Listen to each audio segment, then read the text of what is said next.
Whatever your personal feelings, it's a hard truth that Mass Effect Andromeda was not well received.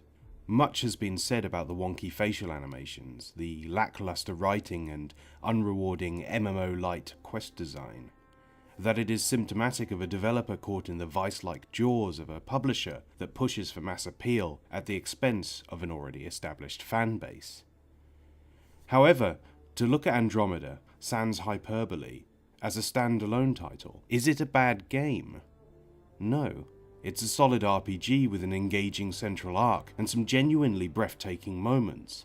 But it's not enough to ask if Andromeda is simply a good or bad game. It's a years in the making follow-up to one of the most important sci-fi trilogies ever created, and as such, we must ask, is Andromeda a good Mass Effect game? And that's a little more complicated.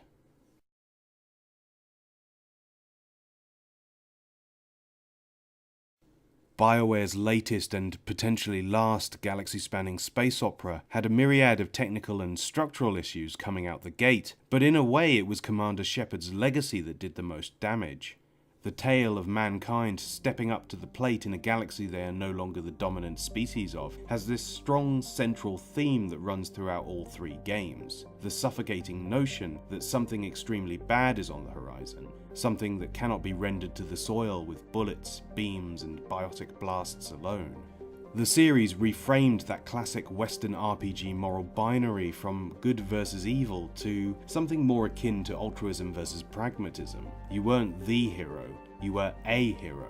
Far from the recipient of universal praise, your mission was met with obstruction and challenge. Your choices determined whether the required unity to hold back Armageddon was achieved willingly or through coercion. Do the ends justify the means? Or is there value in kindness, even when it seems like a luxury we can ill afford? And this was not a solitary journey. By your side, a ragtag suicide squad of outcasts, war heroes, scientists, and philosophy-spouting assassins, whose personal journeys were not only their own to embark on, but yours also. The trilogy tied interpersonal relationships into the wider story arc, sometimes asking you, the player, to choose who lives, who dies, and who gets shagged rotten. Mass Effect excelled because it had a strong sense of what it wanted to be as a franchise, but at the same time it loosened the reins just enough to allow each entry the breathing room it needed to tool around with the formula and grant itself a unique voice within the trilogy. With the first game being essentially an espionage thriller, the second's tighter focus around a single extremely dangerous mission, and finally the third's shit hits the fan all-out war, these games are strikingly unlike one another, yet they retain this important thread throughout. In the face of inevitable annihilation, the choices we make still matter, even if the outcome is always going to be the same. And while many fans decried the final moments of the third game, it is safe to say that the trilogy was, and still is, one of the best sci-fi epics around.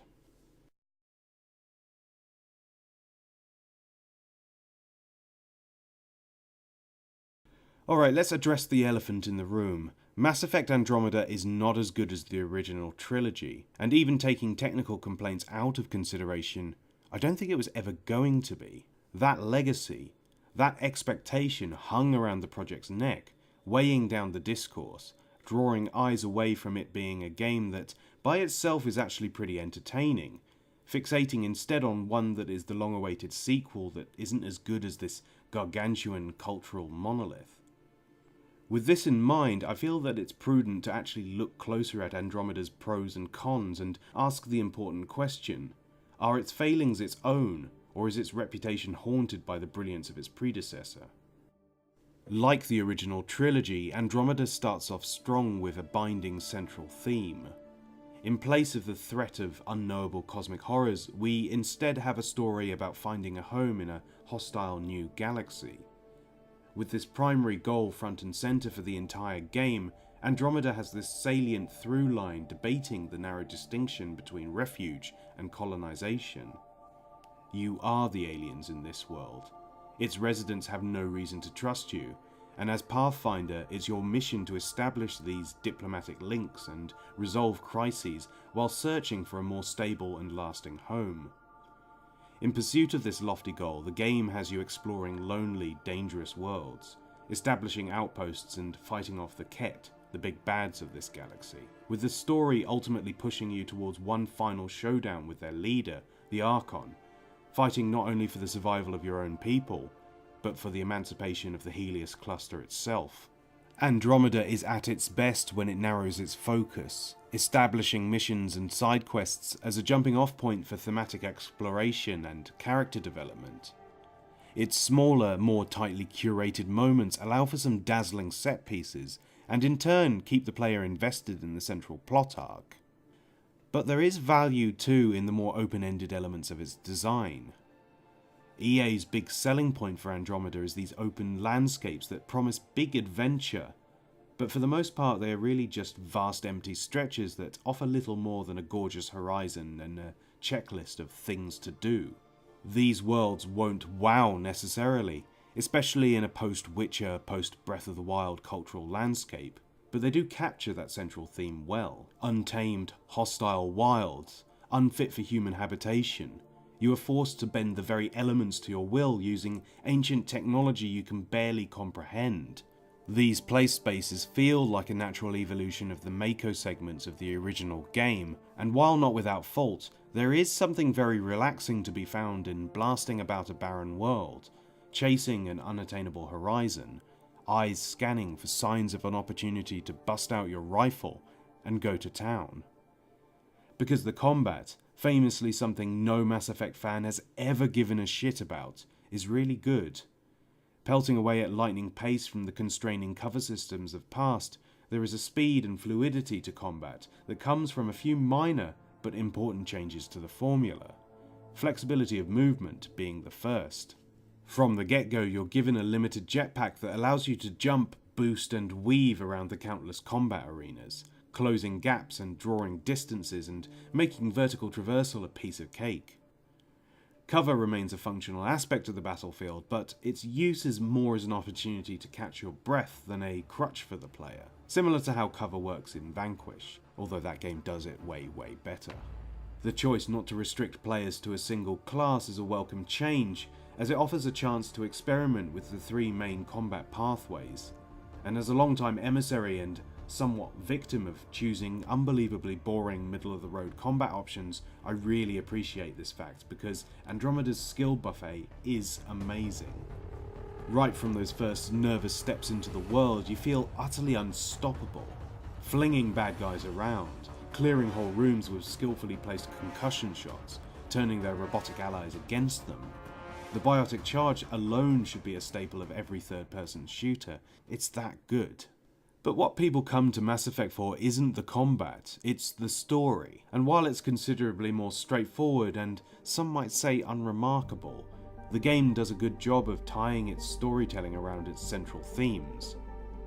Your primary task on each of the 5 worlds is to figure out how to make them more habitable, with environmental hazards severely restricting your ability to free roam. Once outposts have been established, quests are doled out that directly feed back thematically into the longevity and survival of these safe havens. Quickly establishing an antagonist pushes the story missions forward with a surprising pace. You basically know what you're in for throughout the game's main arc, and although it's roughly the same length as previous games, it feels like there's a wider gulf between the main story and optional content, which in some regards is a good thing as it effectively allows the player to choose the rhythm of the game. This is bolstered by the way quests are organised. The game itself points you in the direction of the big important stuff, putting those missions in a separate folder to what could arguably be called filler. If you don't really care about the open world aspects, you can ignore them, focusing on the main story and the ally missions, which is where the meat of the storytelling is.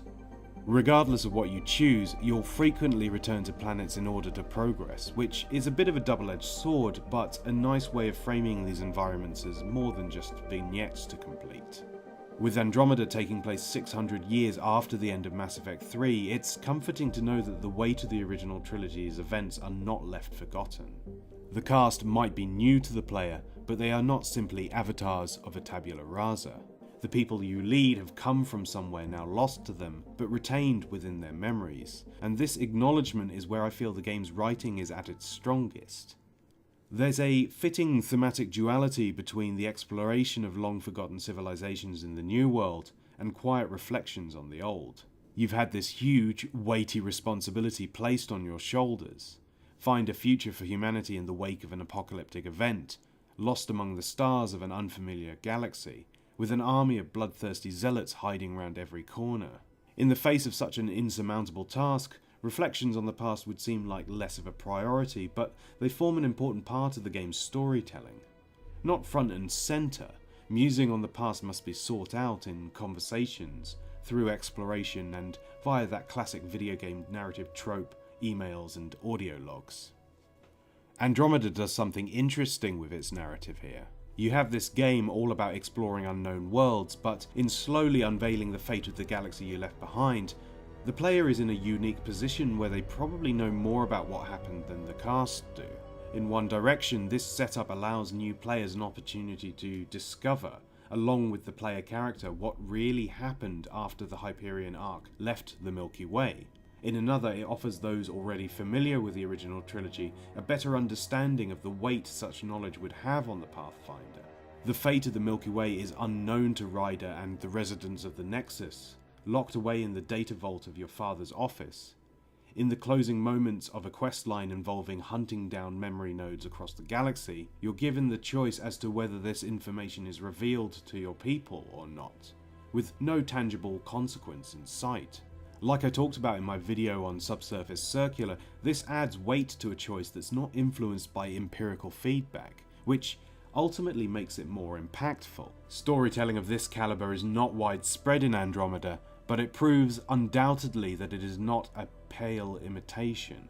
Yes, it's a sequel, built on the entail of an incredible trilogy, but it's confident enough in its own identity not to rely too heavily on the franchise's lore, instead focusing on achieving a familiar tone in an unfamiliar scenario.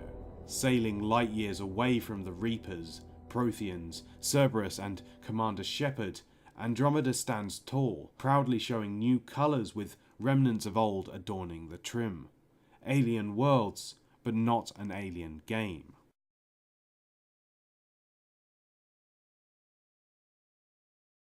So, Andromeda has a lot to like about it. In a vacuum, I'd even go as far as saying that it's one of the better titles I played last year, but I'm aware that I've been pointing to good aspects of a game rather than reasons why it is good. And for all the valuable time one can gain from playing through it, Andromeda is an entity that is torn between a firm grip on its ancestry and the drive to build an identity of its own. In the end, achieving only the bare minimum of both. Looking back to what made the original trilogy such a success, those strong central themes, a palpable threat pushing the player forward through the narrative, a well-written cast of characters whose personal development loops back into the story in small but meaningful ways, these are all things present in Andromeda. But presence alone does not justify the espousing of virtue. There's the little matter of strength, quality, and sticking the landing, and this is the game's biggest weakness. Andromeda has a real problem committing to ideas. It has this incredible central plot arc, beautiful dangerous worlds to explore, compelling companions by your side. It ticks all the boxes and, on the surface, genuinely feels like a Mass Effect game. But in execution, it's a game that barely dips a toe into the ocean where its central themes reside, instead proudly displaying a triptych of narrative arcs that feel barely connected to one another. The setup, finding a home in the unknown of a new world, is a great catalyst for a wealth of complex storytelling. It establishes a difficult mission, high stakes, a need to explore these alien realms, but also a primer for some more challenging questions about responsibility, colonization, and how we frame ourselves versus how we frame others. But the bulk of the writing seems keen to edge away from this complexity, throwing convenient narrative fodder into the iron sights of its more difficult subject matter. Colonization is touched upon only lightly, and then immediately swept to the side as the plot scopes in on an objective evil. Your alliance with the Angara is crafted with such ease that it almost feels like a trap. This is a pairing that narratively should require at least a bit of diplomatic legwork, but instead it's a done deal with no input from the player. Setting up the outposts on each world does require a gauntlet of tasks to be completed. Some even require echoes of diplomacy, but there's no tangible sense that these things are an immeasurable undertaking. You tick components off a checklist, with no fail-state for anything. It's a matter of time, not skill, that ensures success, and this is directly at odds with the game's central themes. Similarly, Andromeda's big bad, the Ket, and their leader, the Archon, are set up to be this omnipresent threat, a never-ending army of killers seeking to invade and destroy, but in practice they behave more like pirates than a force to be reckoned with. There are hints as to a wider threat hiding just outside the cluster, but the tone established in the game itself is one of a nuisance, not a pressing concern. The Archon himself is an unlikely figurehead for the zealotry of his minions. Your small, forgettable interactions throughout the game make him come across as the cipher for a more dangerous foe that never shows its face. But there's no nuance here, and given we have no prior interaction with this villain, no context to nurture it. People like to poke fun at the giant Terminator you fight at the end of Mass Effect 2, but at least that is staged within a wider, already established frame of reference. For Andromeda, the genesis of a new saga, this isn't the case. The source of the game's problems largely boil down to the discord between its two layers. It wants to tell a story about survival, but without the courage to push those elements into its mechanics. As a result, nothing feels like a threat, and even when you're in the game's final climactic moments, it comes across more like busy work than some desperate struggle. No stakes, only tasks to complete, and that lack of something tangibly threatening guiding you in either layer ultimately fails the story that the game is trying to tell.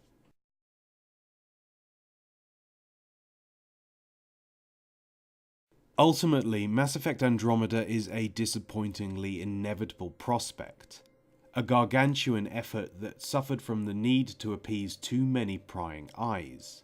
Games are an extremely expensive medium to work in, more so now than ever before, and the fruits of such labour are bound by a myriad of stipulations from those that control the coin. Very rarely do we see exceptions to this, and unfortunately for Andromeda, such exceptions were in abundance during 2017. Nestled neatly amongst the likes of Breath of the Wild, Horizon Zero Dawn, and Nier Automata, Andromeda's flaws easily stood out so much that you could guide air traffic with them. But who's ultimately responsible for Andromeda's failure? Is it the legacy of its ancestor? Was it publisher meddling? Was it the relative safeness of its content being at direct odds with the story it wanted to tell? Or, more likely, was it a compounding of all these factors that created a cultural environment and a development cycle in which no one could win? The real tragedy of Mass Effect Andromeda is not that it wasn't as good as it could have been, or that it failed to live up to the quite reasonable expectations of its fans. It's that history will forever remember it as a bad game, and for all its faults, that's one thing it does not deserve. Ready? 1, 2...